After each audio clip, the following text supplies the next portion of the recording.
¿Qué tal? Yo soy César Benedicto Callejas, este es el Vals del Minuto para Cisterna de Sol y presentaremos un resumen de la visita de Sophie Goldberg, autora de Lunas de Estambul y de El Jardín del Mar, al curso o taller El Macar de Dioses que celebra Cisterna de Sol en este momento. Acompáñenos. Hoy es miércoles 17 de noviembre, son las 22:10 y tenemos una sesión especial, estamos de fiesta, están convocados del grupo de literatura y gastronomía y de todos los demás porque nos acompaña Sophie Goldberg, queridísima amiga, magnífica escritora, enorme escritora, de verdad, ustedes hemos hablado ya de Lunes de Estambul y no es no es lo más reciente, no es lo único que he escrito, pero sí es un libro del que uno se enamora con muchísima facilidad. ¿De quién es Sophie Goldberg? Que no sé si decirle Sophie Bejarano, porque es lo que nos une con un hermoso libro. Además, Bejarano es un apellido importantísimo dentro de la genealogía sefaradí, y entonces esto es algo como importante también. Sophie Bejarano de Goldberg nació en la Ciudad de México, estudió Ciencias de la Comunicación, es especialista en periodismo por la Universidad de Austin en Texas, es colaboradora de varias revistas, ha ganado muchos premios literarios y entre sus libros se encuentran Vida y Pasiones, Sefarad de ayer, Hoy y Mañana, que además está en sefardí, libros de poesía, y sus novelas son, aquí las tengo porque además son como talismán para mí, Las Lunas de Estambul y El Jardín del Mar. Entonces, esperemos que ya esté cocinándonos una nueva novela. Y yo les quiero agradecer a todos su presencia y más a Sophie. Bienvenida, Sophie, esta es tu casa. Somos una comunidad que ha ido creciendo y pues estamos muy ansiosos de platicar contigo. Bienvenida. Yo feliz Gracias. también de estar aquí con ustedes, les decía, y de responder cualquier pregunta a los que ya hayan leído la novela de Lunas de Estambul, pero también platicarles un poco cómo nace, ¿no? Esta necesidad de contar una historia familiar, de rescatar una historia familiar.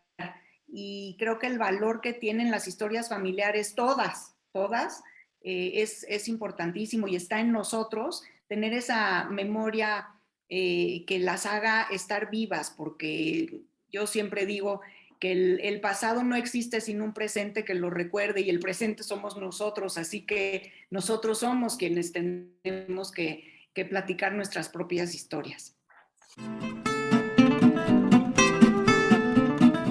Los pueblos abandonan primero sus dioses que sus cocinas. Entonces, ¿cómo es este viaje intenso? Porque vaya, tengo aquí algunos libros que se relacionarían con Lunes de Estambul. Esta es una maravilla, Tela de Cebolla de Miriam Moscona. Pero el tuyo tiene algo especial. Es decir, a mí me parece que es un libro hermoso, dulcérrimo, pero esta idea de que el paladar nos recuerda el mundo, ¿cómo surge dentro de tu familia? ¿Cómo surge ese culto al recuerdo y a la cocina que se retrata en la novela de Sophie?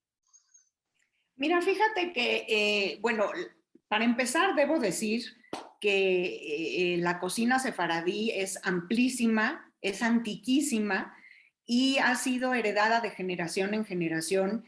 Y bueno, pues mi gusto por todo esto y en mi familia nace gracias a mi abuela, una migrante que llega de Turquía en 1927 a México y que trae todas estas recetas de comida sefardí y otomana también a México. Ella además descubre aquí en México muchos sabores y muchos aromas que no conocía. Para empezar, algunas especies y el chile y algunas frutas que no existen allá.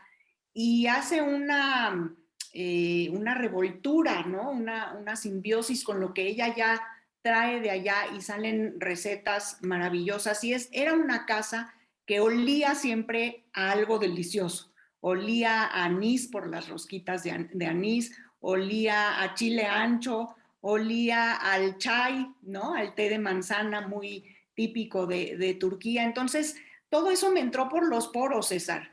Me entró por la nariz, por los poros y por el corazón, porque yo pienso en mis tradiciones y pienso en estas comidas, ¿no?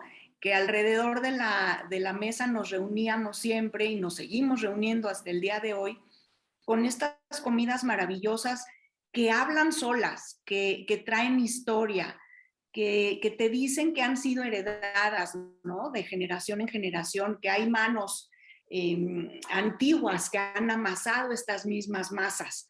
Y eso es lo que hace que una tradición realmente pues se quede contigo. Y pensando yo en todo esto que había tenido la fortuna de vivir en casa de mi abuela y después de mi madre, decidí que pues lo más justo, ¿no? Era seguirlo heredando, por supuesto. Y así es que nace todo este gusto desde muy pequeña por conservar todas estas tradiciones gastronómicas. Atónita, observaba todo con una mezcla de sorpresa y fascinación, al tiempo que labraba al tiempo que labraba su cotidianidad a la medida, se sentía afortunada y por primera vez desde que dejó Estambul, tuvo la certeza de que un crisol de tradiciones tan antiguas como disímiles podía construir su propia leyenda. Yo creo que, bueno, yo tuve una fortuna, porque además de mi madre, que adoro, desde luego, tuve mi mamá judía, que yo creo que es una experiencia que nadie debería perderse, que mi preciado. Y bueno, yo en mi adolescencia me la pasé en la cocina de los Greenberg Preciado, y que me preparaba una cocina sefardí deliciosa que no voy a olvidar nunca. ¿En qué momento decides escribir la novela? ¿Cuál es la coyuntura de tanto recuerdo de esa caja que viaja, que está en tu hogar, ese baúl? ¿En qué momento ese baúl se convierte en una novela? Ay, qué linda pregunta, porque sí viene mucho por ahí, ¿eh? Viene por el baúl. Fíjate que después de haber leído muchas historias de migración, de migrantes, y siendo nosotros un país exportador de migrantes, estamos, ¿no? Como muy empapados con el tema de la migración. Y me voy dando cuenta de que muchas de las historias, o la gran mayoría, en documentales, en libros, etcétera, son historias basadas en la migración, pero desde el punto de vista del hombre. Lo valoro muchísimo, ¿no? Porque los hombres migrantes son normalmente los que encabezan estos éxodos que van a otros países y entonces encuentran que sí pueden traer al resto de la familia y entonces ahorran, trabajan y traen el resto de la familia. Pero no me había encontrado con historias de migración de mujeres.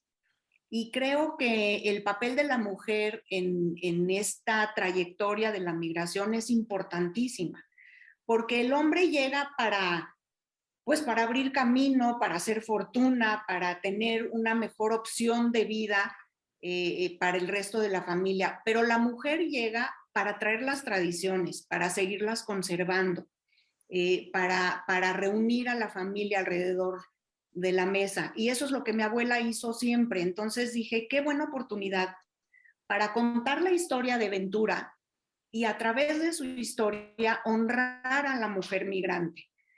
No importa si tuvo que atravesar el Atlántico como lo hizo ella, muchas veces una mujer migrante es quien lleva de Monterrey a Guadalajara sus tradiciones y su comida. Y lo quise hacer de esta forma, pues porque es lo que sé hacer, ¿verdad? Lo que sé hacer es escribir.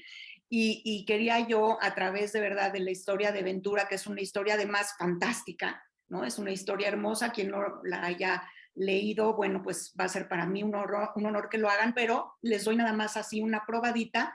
Una muchacha de 19 años que es pedida por carta y fotografía para venirse a México, imagínense las Américas, en 1927, en donde no teníamos ni Google Maps, ni teníamos todo lo que tenemos hoy como para saber en dónde quedaba México.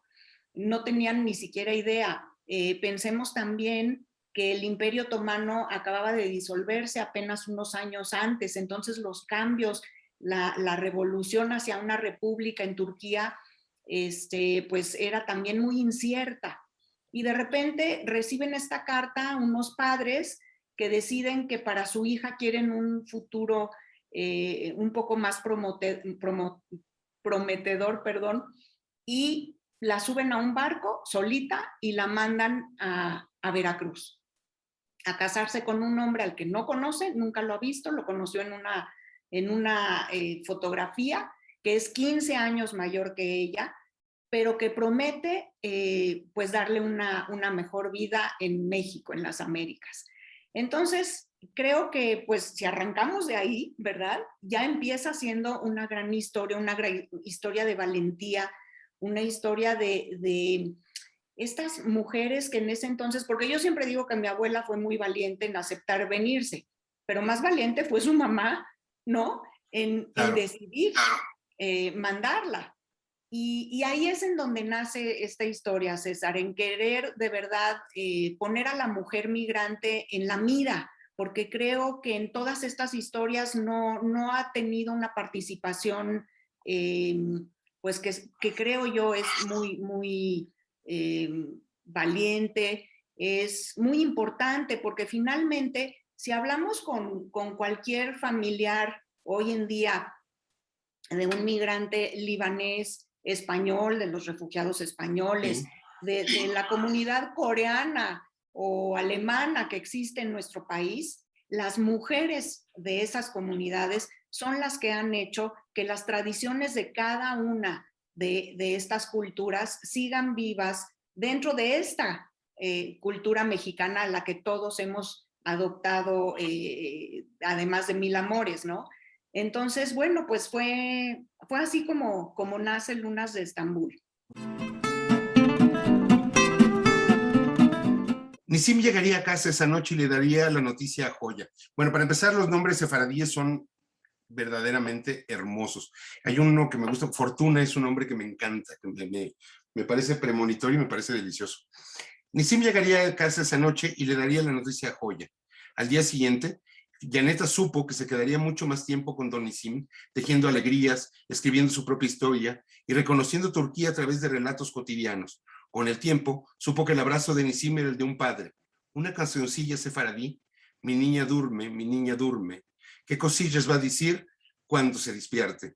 Resonaría todas las noches en su oído y los sabores de Estambul, que poco había degustado, fueron asilándose en su paladar. La metáfora del asilarse en el paladar me parece fantástica, pero en torno a todo el libro circulan muchísimas cosas del mundo sefaradí, sobre todo esta cuestión de las romanzas, de las cancioncitas que son de una dulzura maravillosa y que están presentes aquí. Angelina Muñiz Huberman publicó un libro que se llama La lengua florida, lo editó el Fondo de Cultura Económica. Si lo pueden conseguir, léalo, es una cosa bellísima, porque además creo que la corriente, bueno, como dirían los modernos, el mainstream, la corriente mayoritaria de los estudios de lingüística en español ha sido muy injusta con el sefaradí, porque gran parte de nuestra raíz se encuentra viviendo en un formato que es el del siglo XVI, pero que sin embargo siguió viviendo y se publican periódicos en Israel, hay periódicos en sefaradí, en Estados Unidos, y no hemos hecho lo suficiente por conocer esa otra rama de nuestro propio idioma. Y entonces esa es mi pregunta. Respecto de la música y del ladino, la combinación con el ladino dentro en el libro, es parte, digamos, de la conciencia sefaradí. También yo creo que fue un aliciente para quienes llegaron, que les costó menos trabajo que a los que solamente hablaban polaco o solamente hablaban yiddish. ¿Cómo es esta coyuntura dentro del libro? Mira, fíjate que, bueno, para empezar, efectivamente lo que dices es muy cierto, porque para los migrantes sefardíes fue muy fácil o mucho más fácil integrarse a la cultura en México, porque parte del idioma pues era ya bastante comprensible. Tenemos que pensar en el judeo español o el ladino, que son los nombres correctos, digamos, para llamar este idioma, que fue el español puro, el español de antes de la expulsión de España. Entonces, llegan a las Américas muchos judíos que venían huyendo de la Inquisición y traen este español, este castellano maravilloso de Cervantes y una lengua increíble. De hecho, muchas veces yo les digo en los Zooms con algunos clubes de lectura, cuando ustedes escuchan a un indito, por ejemplo, o a alguien en el mercado diciendo, señora, le traigo mucho. Mucho, uno creería que está mal pronunciado por esa persona, pero ¿qué creen? El que lo está diciendo bien es él. El mucho es, en vez de decir mucho, es la palabra correcta, la palabra pura, la palabra original, que después fue cambiando. Ahora hay otro detalle muy, muy interesante, César. Muchas de las canticas de las que estabas hablando ahorita, que pareciera que son canciones de amor a una mujer, muchas de ellas son canciones de amor a España. A España se le toma como una mujer y se le habla como si se le hablara a una mujer desde el corazón, ¿no? Porque nos quedamos enamorados de esa tierra en la que vivimos más de 1500 años, de la que fuimos expulsados, pero siempre nos fuimos con la idea de volver. Y hay un detalle hermosísimo, mucha gente se llevó la llave de su casa y guardó la llave de su casa porque pensaban volver. No querían realmente dejar esa tierra que había visto tantos siglos de cultura, ¿no? Y entonces muchas de estas canticas que parecieran de amor a una mujer son en realidad a España y eso es preciosísimo. Por otro lado, bueno, yo no podía dejar de poner el ladino en este libro porque mi abuela me enseñó a hablar ladino. Todas las expresiones más lindas y los deseos y mucho lo aprendí de ella, ¿no? Entonces lo tenía que poner. De hecho, te comento que al principio, cuando yo le entregué el libro a Editorial Planeta, yo lo entregué con pies de página. Y ahora sí que la única corrección, digamos, que me hicieron en la editorial fue, me dijeron, ¿sabes qué? Vamos a quitar los pies de página, porque finalmente, aunque hay palabras que quizá no se entiendan individualmente, la idea en general se entiende y los pies de página muchas veces distraen Sí. al lector porque tienes que bajar y volver a subir. Entonces los quitamos y bueno, fue muy bueno porque sí, efectivamente creo que se entiende muy bien. Ahorita que dijiste algunas cositas en ladino, lo pronunciaste muy bien, Bueno, debo es que decir. me tocó que mi preciado, entonces Es un idioma, es como bailar un vals. sí. Tiene un ritmo, tiene una cadencia hermosísima, es muy dulce, como lo acabas de decir. Y bueno, pues es lo que me entró por los oídos estando con mi abuela y es como me comunico además con mi familia en Turquía, porque claro, toda mi familia está allá, siendo mi abuela la única que vino a México. Entonces, ellos hablan turco, yo no hablo nada de turco, es el idioma más difícil, porque está lleno de consonantes, nunca hay una vocal entre 4 consonantes, entonces es muy difícil hablarlo y pronunciarlo, pero hablamos en ladino, porque a ellos también, a mis primos, sus abuelas les enseñaron como a mí, entonces ha sido también ahí como tener esta comunicación en el lenguaje puro y directo que nos hace estar todavía más unidos, siento yo. Café Luna Arena, Benjamín Gil, 71, enfrente de la puerta de la biblioteca de la Universidad La Salle. De verdad, hace un café turco con cardamomo que es para brincar de la emoción. Bueno, además yo soy fanático del café turco. Pero respecto... Además, hoy el que lo hace es bisnieto de la protagonista del libro, entonces además díganles que van de mi parte y se los prepara aún más rico. Sí, bueno, además, Moy tiene una virtud muy interesante. El café turco que él prepara, lo prepara en una cama de arena, que es el proceso como se hace el café desde hace 1200 años. Entonces, esto es algo también muy valioso.